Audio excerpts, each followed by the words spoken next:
आज इस पावन अवसर पर सद्गुरु की असीम कृपा से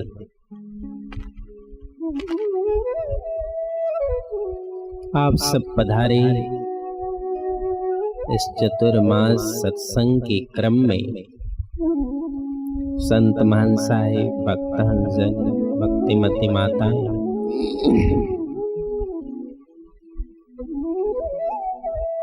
सद्गुरु की वाणी वचनों का लाभ लेने का ये माध्यम है चतुर्मास। कोई माध्यम बनता है तो जीवन में एक विशेष मार्ग दिखाई पड़ता है, क्योंकि बिना माध्यम के विशेष मार्ग दिखाई नहीं पड़ता। विशेष मार्ग रहता है लेकिन वो दिखता नहीं, उसके लिए माध्यम चाहिए। और वो माध्यम जीवन में कब बने, कब संभव हो, ये भी अदृश्य ही रहता है, दिखता नहीं है। वो कब बन जाएगा, कब दिख जाएगा, कब उसका अनुभव हो जाएगा, ये भी अदृश्य मार्ग है। और अदृश्य मार्ग है इसलिए या तो किसी सौभाग्यशाली को उसका सामना होता है, या तो गुरुमुखी को उसका सामना होता है, या तो कोई सद्गुरु की कृपा हो जाए तो उसका सामना होता है, नहीं तो सब अदृश्य मार्ग है। और भक्ति पक्ष से बड़ा अदृश्य है, क्योंकि जगत संसार में जो ज्ञान है वो बौद्धिक ज्ञान है। उसको बौद्धिक ज्ञान कहते हैं, शास्त्र का ज्ञान कहा जाता है।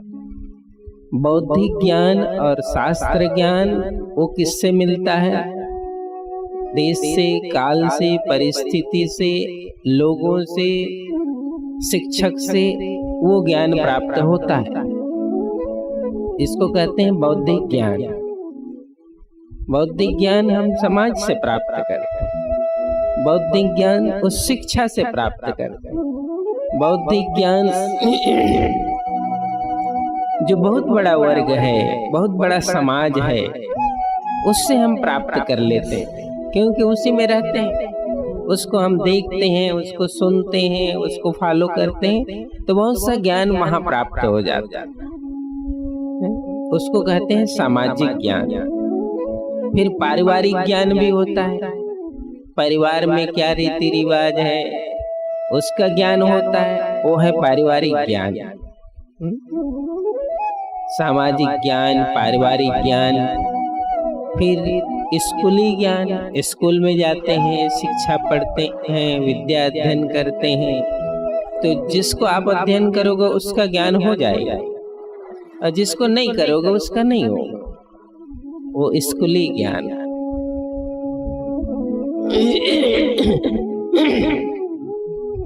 इसका भी मनुष्य और समाज में बहुत बड़ा प्रभाव बनता है इन ज्ञानों का, क्योंकि ये भी ज्ञान है। वो हलवाई है, वो कहीं से सीख गया बेचारे, और आप नहीं बना पाओ, वो सब बना देते, सब मीठा बना देगा, तो वो ज्ञान है ना, वो कला है। तो कहते हैं ये जो है सामाजिक, व्यवहारिक और शिक्षकीय ज्ञान है। इसकी भी एक भूमिका है, एक यात्रा है जगत में, जीवन में। और अधिकतर जो प्रभाव है वो इसी का पड़ता है। सामाजिक, व्यवहारिक और शिक्षकीय ज्ञान का ही प्रभाव पड़ता है। सद्गुरु का जो ज्ञान है वो इस जगत में इससे भिन्न ज्ञान है, इससे अलग ज्ञान है। वो इसलिए अलग ज्ञान है कि इन पुस्तकीय ज्ञान के बाद भी मनुष्य के मन पर नियंत्रण नहीं होता। ज्ञान बहुत होता है लेकिन मन पर नियंत्रण नहीं होता। लोभ लालच पर नियंत्रण नहीं होता, काम पर नियंत्रण नहीं होता, ज्ञान होने के बाद भी नियंत्रण नहीं होता। इसलिए वहां भक्ति नहीं है। वहां भक्ति पक्ष नहीं, ज्ञान जरूर, लेकिन भक्ति पक्ष की पूंजी नहीं। लेकिन कोई शिष्य या साधक किसी सद्गुरु से उपदेशित होता है, उसकी कृपा से, उसकी ताकत से जब वो उपदेशित होता है, तो उसके अंदर जो विशिष्ट ज्ञान होता है वो पुस्तकीय ज्ञान से परे है। वो पुस्तकीय ज्ञान से परे का ज्ञान है। उसके ज्ञान होने के बाद जब उसको भक्ति आती है, उसको सेवा में विनम्रता, त्याग आता है, तो वो 100% उसकी भक्ति के प्रभाव से आता है या उसके अनुभव के प्रताप से आता है। वो आता है, उसको ही गुरु कृपा का ज्ञान कहा जाता है, गुरु का दिया हुआ प्रसाद कहा जाता है, गुरु से दीक्षित ज्ञान कहा जाता है। इसलिए एक होता है शिक्षा और एक होता है दीक्षा।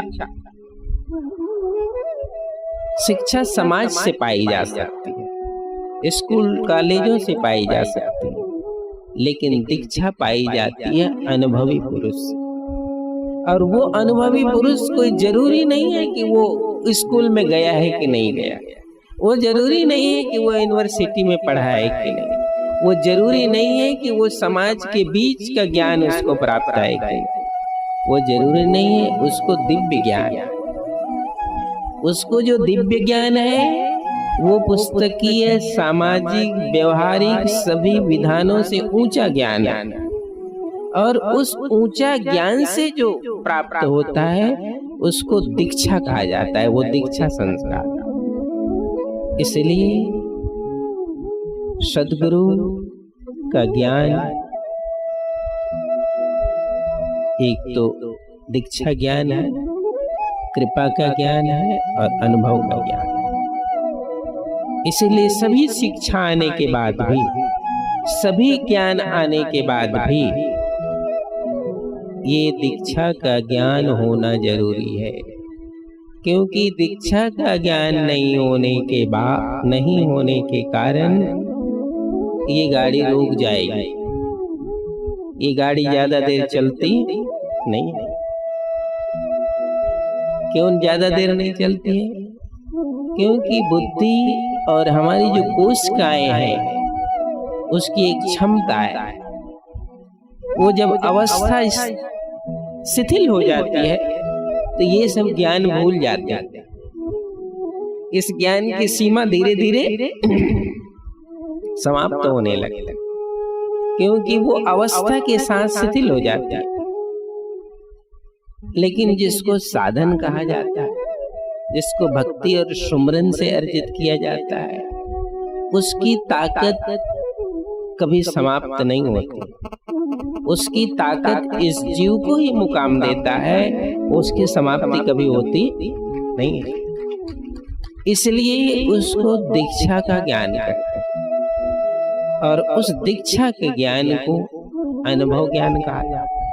वो अनुभव का ज्ञान है, वो कोई पोथी में आया बाद में, लेकिन वो अनुभव के बाद आया। इसीलिए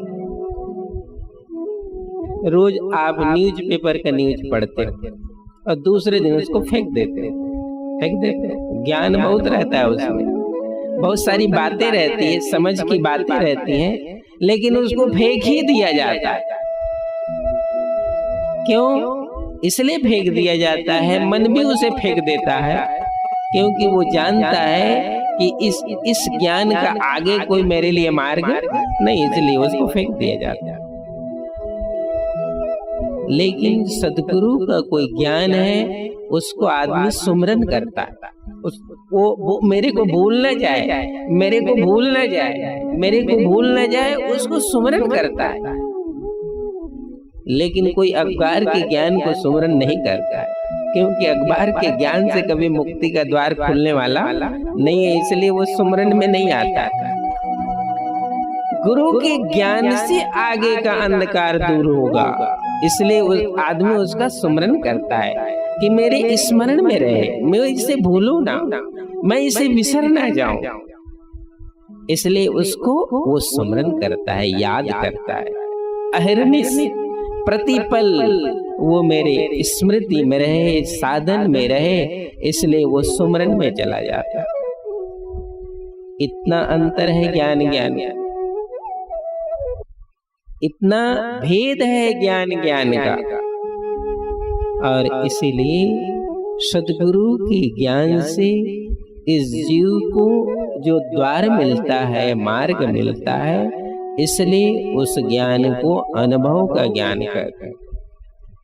इसलिए साहिब सद्गुरु कबीर साहिब का ज्ञान जो है वो आदि संदेश ज्ञान था।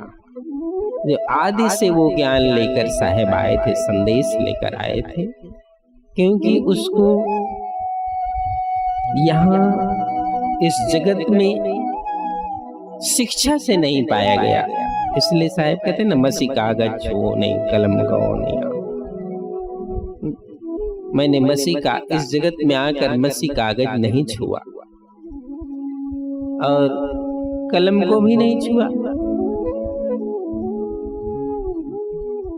और कितनी बाणी साहब ने बोली है, कितनी बाणी साहब से बाहर हुई है वचनामृत के रूप में, उसकी सीमा नहीं।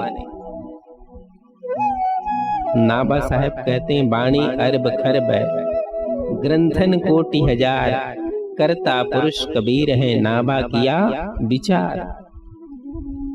अब साहब ने तो कह दिया कि मैंने मसीह का कागज छुआ नहीं, लेकिन नाभा साहब ने जब कबीर साहब की महिमा लिखी, कबीर साहब का जीवन दर्शन लिखा, तो वो नाभा साहब ने कबीर साहब के लिए बात कही।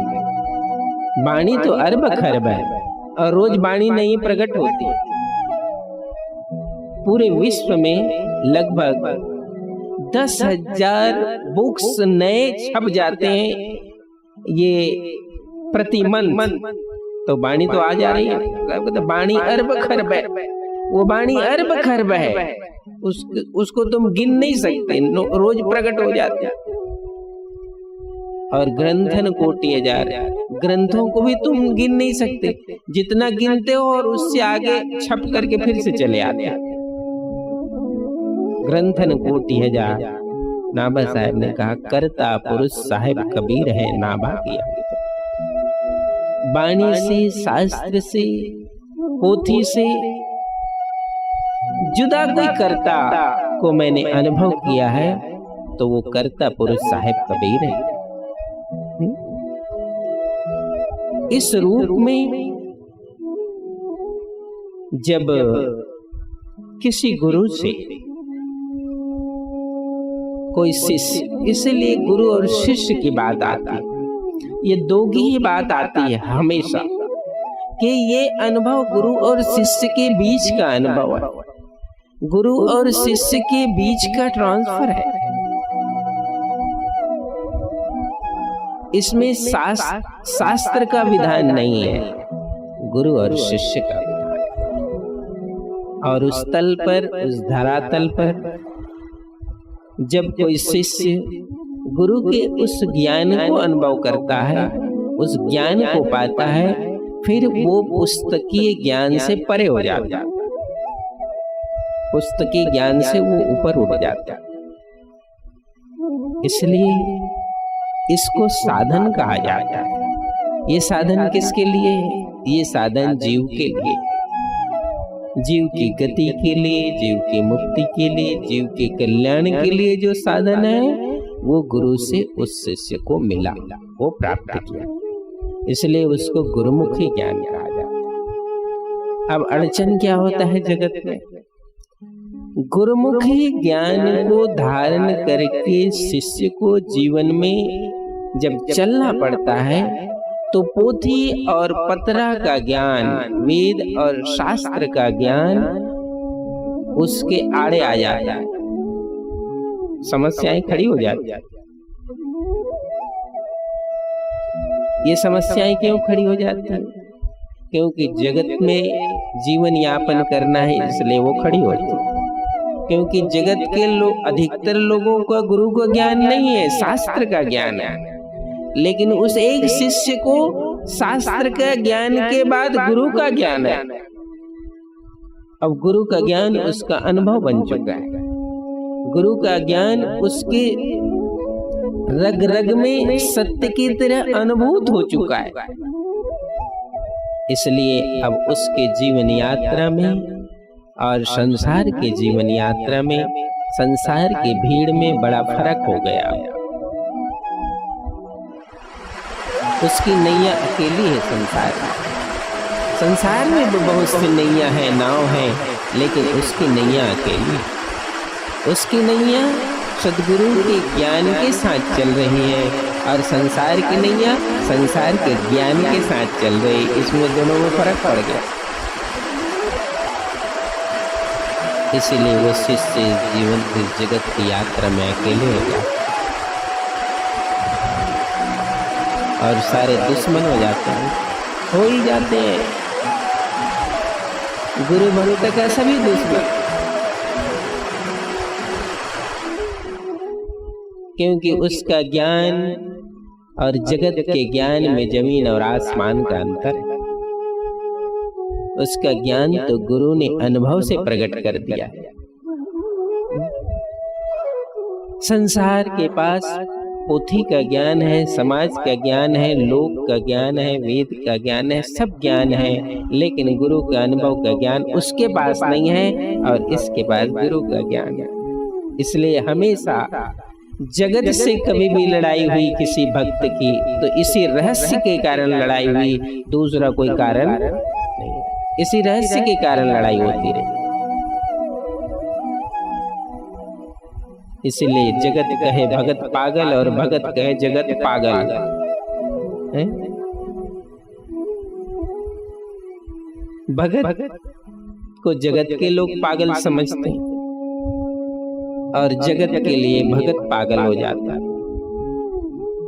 देखो, इसी संसार में दिखाई पड़ना, चलना फिरना, जीवन यापन करना अब उस व्यक्ति के लिए बहुत कठिन हो जाता है। बहुत कठिन, थोड़ा मोड़ा कठिन नहीं, बहुत कठिन। क्योंकि उसके लिए गुरु के जो अनुभव ज्ञान है वो तो मेरा मार्ग बन चुका है, मेरी दृष्टि बन चुकी है। अब मैं कहाँ जाऊं, मैं क्या देखूं, क्या करूं, मेरे लिए तो वो मार्ग है। लेकिन जगत को वो मार्ग दिखता नहीं। जगत की भीड़ तो अपने ज्ञान को सही कहता है, लेकिन एक शिष्य, एक साधक सदगुरु के ज्ञान को मानता है। इसलिए बहुत भेद है। मैंने सुना है कि ये महंत गोपाल साहब के शिष्य लोग आए हैं। महंत गोपाल साहब को उनके गुरु का ज्ञान मिला, तो जब वो अपने गुरु के ज्ञान कहते थे, लोग उनको मारते थे, उनका अपमान करते थे। क्यों ऐसा होता था? क्योंकि जगत के लोगों को समाज, पोथी और केवल शास्त्र का ज्ञान नहीं था, गुरु का ज्ञान नहीं था। उनको गुरु का ज्ञान था, शास्त्र के ज्ञान को उसने परवाह नहीं। इसलिए ये अड़चन पैदा होती। और आज भी जब भी अड़चन एक भक्त के जीवन में जब भी अड़चन आता है तो इसी रास्ते से अड़चन आ जाता है। दूसरा उसका रास्ता इसी रास्ते से अड़चन आ जाता है, क्योंकि वो तो गुरु के ज्ञान को देखकर दृष्टि आगे बढ़ाता है और जगत के लोग जगत के ज्ञान को देखकर दृष्टि आगे बढ़ाते हैं। इसलिए दोनों में बनता नहीं। कबीर साहब ने इसे लिखा, तेरा मेरा मनवा कैसे एक हो, तेरा और मेरा मन कैसे एक होगा। तू कहता कागज की लेखी, मैं कहता आँखन की देखी, तेरा मेरा मनवा कैसे एक हो। मैं कहता सुलझावत रही हूँ, तू जाता अरझाई, मैं तो सुलझाने का रास्ता दिया, लेकिन तुम बार बार उसको उलझाते हो, बार बार उलझ जाते हो। इसलिए अब तेरा मेरा मनवा कैसे एक, तेरा और मेरा मार्ग इसीलिए एक नहीं है। इसलिए ये कठिन से कठिन जो मार्ग है, साधन है, एक शिष्य की बड़ी से बड़ी परीक्षा की वजह बन जाती है जगत की यात्रा, संसार की यात्रा। और उसे संसार को न हराने की फिक्र होती है, उसको वास्तव में कोई फिक्र नहीं होती है कि मैं संसार को हराऊं। जरूरत भी महसूस नहीं करता मैं संसार को हराऊं, क्योंकि उसकी दृष्टि में हारे हुए को हराने का कोई मूल्य नहीं है। उसकी दृष्टि में संसार हारा ही हुआ है, क्योंकि उसके गुरु का भेद नहीं है उसके पास। इसलिए उससे उसको कभी फिक्र नहीं होता। लेकिन जगत के लोग अवरोध पैदा कर देते हैं, समाज में, व्यवहार में, लोक में, जगत में हमेशा अवरोध पैदा करते हैं एक अनुभवी और ज्ञानी पुरुष के मार्ग में। हमेशा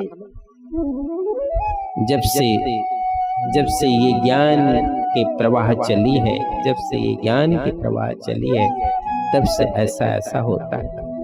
और बड़ा आदर्श तो ये है कि गुरु का ज्ञान तो कोई को प्राप्त होगा।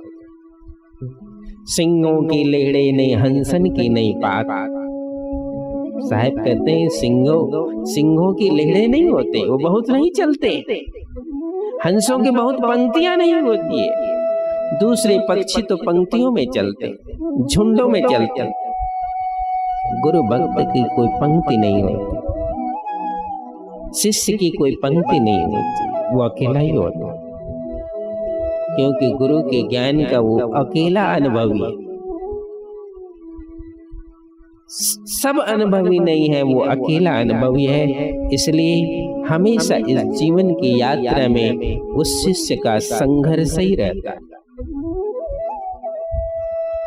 और संघर्ष के साथ ही वो अपने जीवन को इस जगत की यात्रा से अंतिम मुकाम तक पहुंचा देता है। वो गुरु कृपा से पहुंचाता है। इसलिए संसार में, इस जगत में सत्य का पथ, अनुभव का मार्ग एक अनुभवी के लिए है, वो सबके लिए नहीं। वो सबके लिए नहीं है। हाँ, कोई अनुभवी होना चाहता है, कोई सत्य को जानना चाहता है, तो शीश दिए जो गुरु मिले तो भी सस्ता जान। इस जगत के शीश को तो देना ही पड़ता है। जगत ने जो शीश दिया है, ये जीवन दिया है, उसको देना ही पड़ता है। वो देने के बाद ही मिलता है, वो समर्पण के बाद मिलता है। तो ऐसा जो साहिब का मार्ग है, सदगुरु का मार्ग है, इस मार्ग में कोई विवेकी, कोई हंस। इसीलिए बहुजल में बहुकाग है, कोई हंस हमार, कहीं कबीर धर्मदास से थे अवतार। ये धर्मदास, ये बहुजल है, ये संसार है, मैं जानता हूँ ये इसमें कोई हंस तुम्हें मिलेंगे।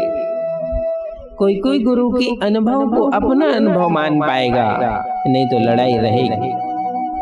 गुरु के अनुभव ज्ञान और लोक ज्ञान की लड़ाई हमेशा रहती है, शास्त्र ज्ञान की लड़ाई रहती है, लेकिन अनुभव ज्ञान शास्त्र ज्ञान से परे होता है।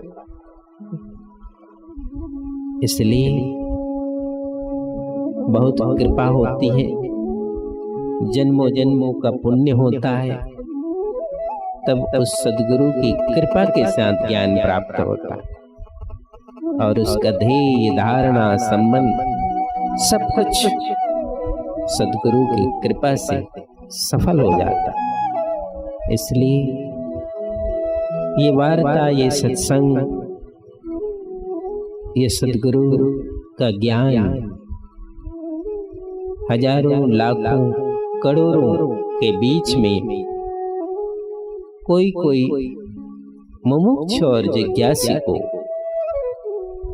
प्रिय होता है, सबको प्रिय नहीं होता। जगत की धारणा, संसार की धारणा, लोक का ज्ञान, समाज का ज्ञान, सभी के एक स्टेज है, एक ऊंचाई है। लेकिन सदगुरु के ज्ञान की अनंत ऊंचाई है, वो अनंत ऊंचाई है। इसलिए लोक का, व्यवहार का, सब कुछ की एक सीमा पर वह हमारा साथ छोड़ देता है, लेकिन सद्गुरु का ज्ञान इस शिष्य को अंतिम मुकाम तक ले जाता है। उसको साहब ने अनुभव ज्ञान का, उस अनुभव ज्ञान से इस जगत में हम कृपाशाली होते हैं, भाग्यशाली होते हैं। और उसी को मैंने कहा कि ये सबकी बस की बात नहीं है, ये सबके लिए सौभाग्य की बात नहीं बन पाती। किसी के जीवन में ये स्पर्श होता है, किसी के जीवन से ये आमंत्रण होता है, किसी के जीवन से ये आमंत्रण होता है और वो खींचा चला जाता है सद्गुरु के ज्ञान की तरफ, और उसी को ये प्रेम का प्याला मिलता है और वो प्रेम का प्याला पीता है। पीले प्याला हो मतवाला नाम अमेरस,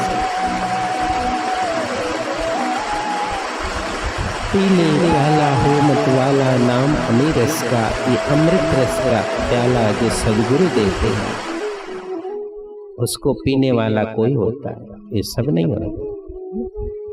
इसलिए ये प्रसंग, ये साहिब का ज्ञान इस जगत में, इस संसार में बड़ा दुर्लभ है।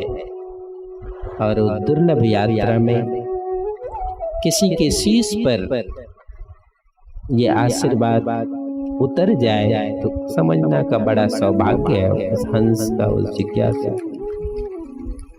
बोलो सद्गुरु कबीर। जय करुणामय जय कबीर,